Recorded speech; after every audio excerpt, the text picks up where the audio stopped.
Hello အားလုံးပဲမင်္ဂလာပါခင်ဗျာဒီနေ့မှာတော့ကျွန်တော်ကဓာတ်ပုံကြီးစုကံပေါင်းအသေးစိတ်လုပ်နည်းကိုလာပြီးလုပ်ပြပေးသွားမှာပဲဖြစ်ပါတယ်ခင်ဗျာဒီဓာတ်ပုံကြီးစုကံပေါင်းနဲ့မှန်ပေါင်းကဘာများကွာခြားမှုရှိလဲဆိုတော့က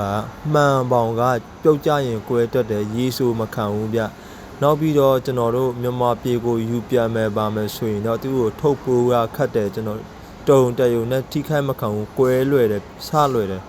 ဒီယေရှုခံပေါင်ကြတော့ကျွန်တော်တို့ပြုတ်ကြရင်လည်းမကွဲဘူးနောက်ပြီးတော့ယေရှုလည်းခန့်တယ်ဒါအပြင်ကျွန်တော်တို့မြန်မာပြည်ကိုထုတ်ပိုးပြီးယူပြန်တဲ့အခါမှာလည်းအရန်ကိုအဆင်ပြေပြီးလွယ်ကူတယ်ခင်ဗျ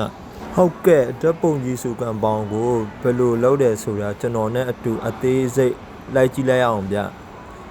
ပထမဦးစွာကျွန်တော်တို့ကကိုလုံးမဲ့ဓာတ်ပုံအရွယ်စားနဲ့ပြင်ပြရဲ့အရွယ်စားကိုတူညီမှုရှိမရှိအရင်သိထားဖို့လိုအပ်ပါတယ်ခင်ဗျာအခုကျွန်တော်လုပ်တဲ့ပုံကတော့ပုံရဲ့အရွယ်စားကတော့12လက်မအမြောက်18လက်မပုံကြီးလေးတစ်ပုံဖြစ်ပါတယ်ခင်ဗျာပထမဦးဆုံးကျွန်တော်တို့ကော်ကိုပြင်ပြမှာညီညာနေအောင်တုပ်ပေးရပါမယ်ခင်ဗျာကော်ကနေလို့မရဘူးများလို့လည်းမရဘူးခင်ဗျာကော်ကိုညီအောင်ညှက်နေအောင်တုပ်ထားပေးရမယ်နော်နောက်ပြီးတော့ပုံကိုဖြည့်ညင်းစွာကတ်ချပြီးတော့ကျွန်တော်တို့လေဘူးတီတွေမရှိအောင်လိုက်ပြီးတော့တွန်းထုတ်ပေးရမယ်နော်ဒါမှသာကျွန်တော်တို့ပုံရင်ထွက်လာတဲ့အခါရုပ်ထွက်ကောင်းပြီးတော့ပူဒီမရှိပါမရှိနဲ့အရန်ကိုကြည့်လို့ကောင်းမဲ့ပုံတစ်ပုံကိုရအမှာပဲဖြစ်ပါတယ်ခင်ဗျဟုတ်ကဲ့လေဘူးဒီတွေကိုကုန်တွန်းထုတ်ရမယ်နော်ကျွန်တော်တို့ပုံကိုတင်ပြားနဲ့တသားတည်းဖြစ်အောင်တညီတည်းဖြစ်အောင်ကတ်ချပြီးတော့လေဘူးဒီတွေလေတွေကုန်တွန်းထုတ်ရမယ်ဗျာ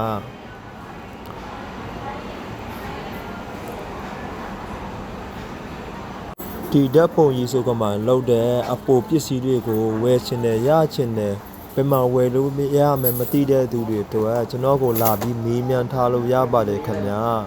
နောက်ပြီးတော့ကျွန်တော်ကိုမှာဝယ်ခိုင်းလို့လည်းရပါတယ်ခင်ဗျာဟုတ်ကဲ့ဒါတွေကတော့ဓာတ်ပုံကိုပြင်ပြားမှာကပ်ပြီးသွားတဲ့အနေအထားလေးပဲဖြစ်ပါတယ်နော်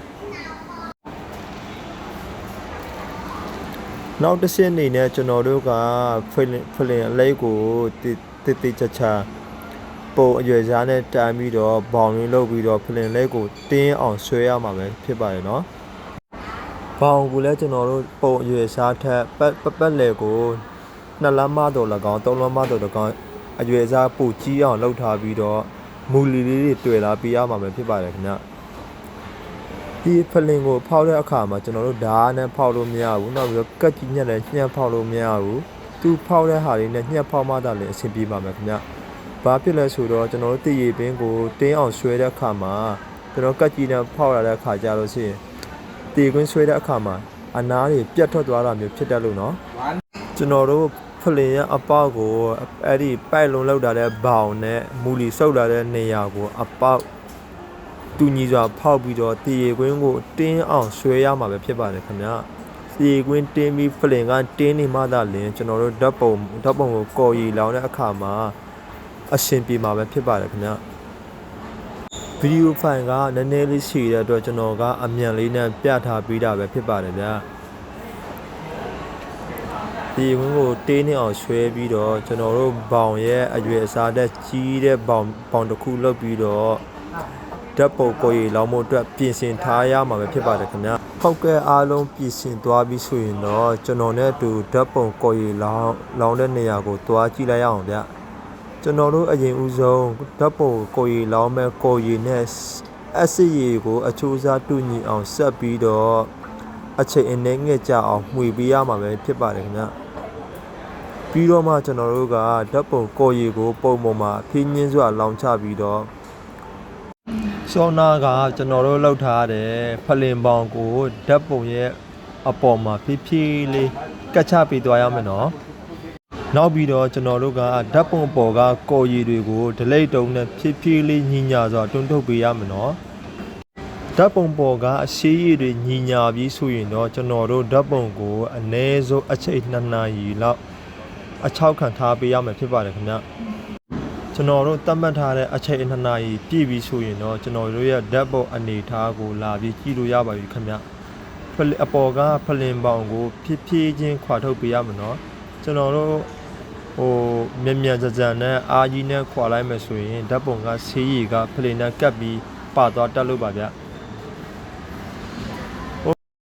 โอเคကျွန်တော်တို့ဓာတ်ပုံစီးရီလောင်ပြီးတော့ရရှိတဲ့ရလက်ကအနေထားကိုကြည့်ပါခင်ဗျာပုံကလှပပြီးတော့ဝင်းလက်တောက်ပနေတာပါပဲခင်ဗျာ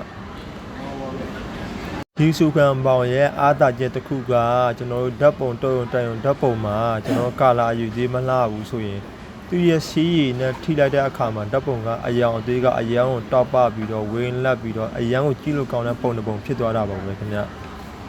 ကျွန်တော်လုပ်ပြပေးသွားတဲ့အထက်မှာမစင်းတာလေးနဲ့အခြားသောသိချင်တာလေးများရှိရင်ကိုမန်းပေါင်းမှတစ်ဆင့်လာရောက်မေးမြန်းထားလို့ရပါတယ်ခင်ဗျာအားလုံးပဲဘိုင်ဘိုင်